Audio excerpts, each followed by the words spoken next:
Hey guys, welcome back to another video. Today's video I wanted to talk about how anxiety is going to come, but you have to do it anyways. When we're in the midst of a big transition in our lives or we're going through a big change, anxiety, fear, and doubt seem to creep their way in every single time we're about to make life-altering decisions or we're about to make a change that we know is going to change the whole trajectory of our lives. And in that moment, anxiety and fear can feel bigger than you. Your problems can seem bigger and more close up than they actually are. When we take the time to step back and actually assess the situation, you'll notice that anxiety is going to be there anyways. A great example of that I have is if you're in school, you always have these assignments where you have to present in front of the whole entire class, and you get your presentation date and you're super anxious leading up to that day and you can't stop thinking about how you have to present. But then a part of you is just like, I just want to get this over and done with. But then another part of you prepares as much as you can, but you're still afraid to present. And then you get up there and you start talking. It's like, okay, well, I can't turn back now. And you present. And once you finish, I kid you not even 2 minutes after you finish presenting, you've completely forgot about the presentation. You completely forgot about who was looking, who was clapping, who wasn't. Like, all that fear and all that anxiety automatically disappears once you've done the thing that you know you're supposed to do. And I see life's transitions and changes as just that, presentations that we have to show up to, and it's a very brief moment of transition, it's a very brief moment of change, and then we finally step over to the other side, and then we're finally where we've been praying to be. But we cannot step over to the other side if we're constantly letting anxiety belittle us, if we're constantly letting anxiety take over. And I know this is easier said than done because I struggle with it so much. When I'm doing something and leading up to the moment of doing that thing, I'm just like crippled with anxiety and I can't think straight, and I have this pit at the bottom of my stomach. I can barely move, I can barely talk. Like, when I am anxious about something, all I can do is think about that thing. I can't do other tasks before I have to do that thing, and it's just really, really scary. But we have to remember that in order for us to get to the other side of what we want, we have to conquer anxiety when it shows up. We have to conquer fear when it shows up. We have to conquer doubt when it shows up. And a lot of the times it's hard to conquer fear, doubt, and anxiety because we're placing all of that on our shoulders. And as humans, we already have enough placed on our shoulders. And so when God tells us that we should give him our burdens, right? And that his yoke is easy and his burden is light, it is so true.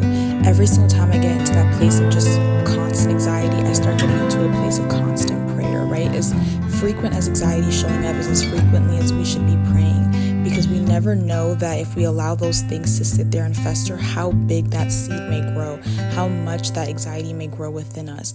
And I'm telling you, anxiety is just the worst thing ever, because you lose opportunities, you lose relationships, you lose jobs, you lose resources because of a moment of anxiety.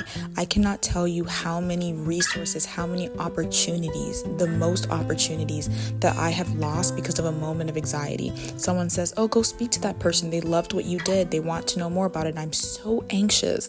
I'm like, I don't want to be perceived. I don't know what to say. How do I greet them? Am I going to be awkward? And in that moment of tossing back and forth in anxiety, I miss the mark. I miss that window to go meet that person.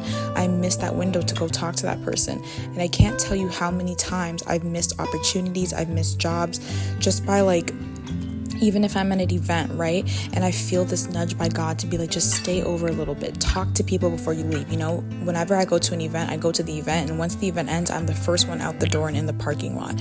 But do you know how people get opportunities? Do you know how people meet people? They stay, they linger a little bit. They wait a little bit, despite the anxiety, despite the fear, despite the awkwardness. And sometimes we really just have to push through that awkwardness. Awkwardness is always going to happen. It's a part of the human experience. I would say that awkwardness is just as bad as being embarrassed. It's just you have no clue what to do.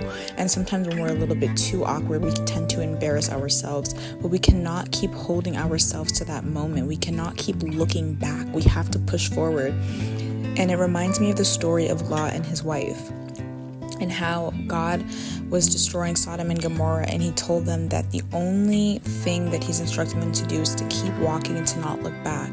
And I can only imagine in that moment, right? They've grown up there. That's their hometown. I can only imagine how hard it might feel for Lot and how difficult this season of transition is for his family, but it was an urgent season of transition where they literally had to pick up and leave the next day. And I could imagine that Lot was very nervous to leave. He didn't know how he was going to take care of his family. He didn't know how God was going to provide, but all he knew is that he had to keep walking forward and leave. And Lot's wife probably felt the same. But the mistake that she made was that she turned back to look at everything that God had delivered them from, and she turned into a pillar of salt. Now that story was not to show that God was mean or that God, didn't have any forgiveness. It was to show what happens when we're delivered from something, to show what happens when we choose to look back instead of pressing forward, when we choose to look back at anxiety, when we choose to look back at fear, when we choose to trust our self-doubt rather than trusting God's provision and his constant faithfulness. When we look back at those situations, those scenarios, and those emotions, that is a sign of trusting it more than we trust God. When God is in front of us, he's telling us to look at him, look forward, right? Look at him, look at what he's doing. But every time we look back, we're telling him that we trust our fears, we trust our worries, we trust the world more than we trust him. That what he's saying he's going to do is impossible. And the only thing that's possible is what our real eyes can see. And I know it's very hard to walk by faith and not by sight, especially because so many things in this world are just so in your face and you have no other option but to face it, and it can get really, really hard and really, really scary. But what's scarier is staying stuck. What's scarier is living another year in anxiety.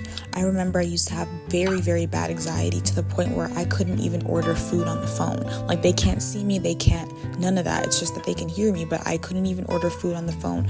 I couldn't order food in person. I couldn't go to a cash register and check myself out. Like, I had so much anxiety.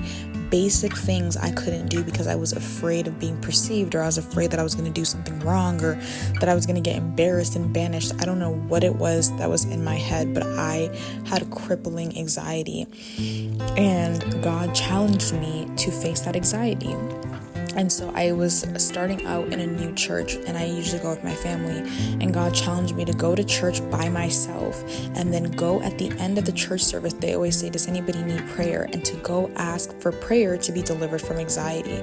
And that, at the time, it was the scariest thing that I'd ever been asked to do because I had crippling anxiety already. So going to church with a bunch of people by myself with no safety net, no sense of familiarity, because it was a new church, so my family wasn't there, nothing. Like, it was so scary for me to do.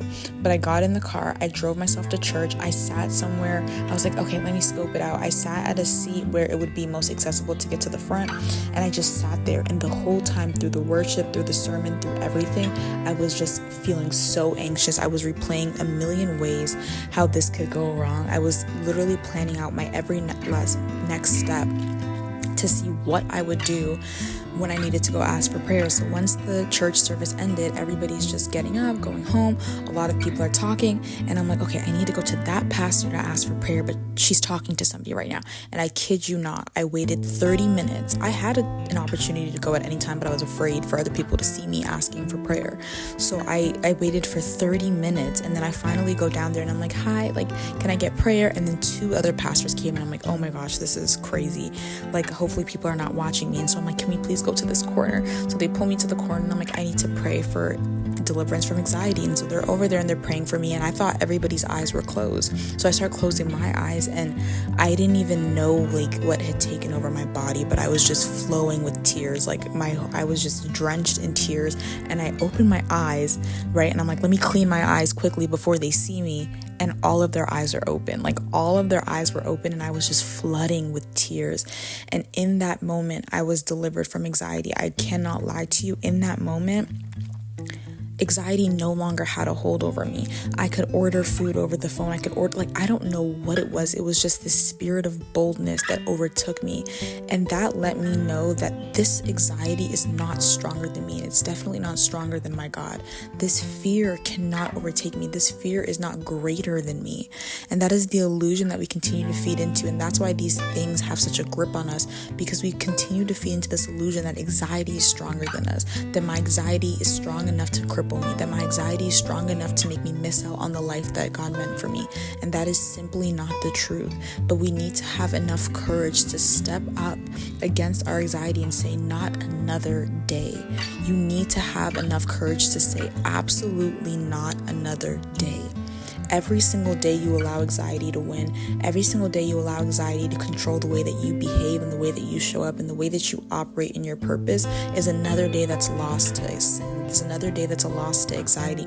It's another day that you're not showing up as the most authentic version of yourself. And so you need to have the boldness, and not just the boldness, but the authority to look anxiety right in its face, to be in the midst of a very anxious situation and still decide that I'm going to be obedient to God and do what He told me to do. To decide that I'm no longer going to allow this thing to dictate how I see myself and how I show up towards other people.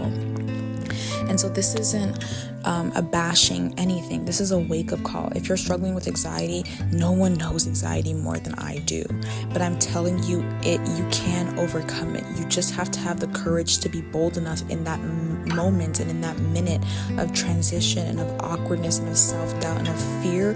You have to have that courage to stand up and be like, this might be awkward. This might end up being embarrassing. People might stare. People might talk, but I have to do this for me. And I promise you, the minute you do it, nothing else will matter. After I got that prayer, I got into my car and I felt lighter and I felt free, but I didn't even remember, the eyes that were looking, or if people saw me go down or me crying. I didn't remember any of that.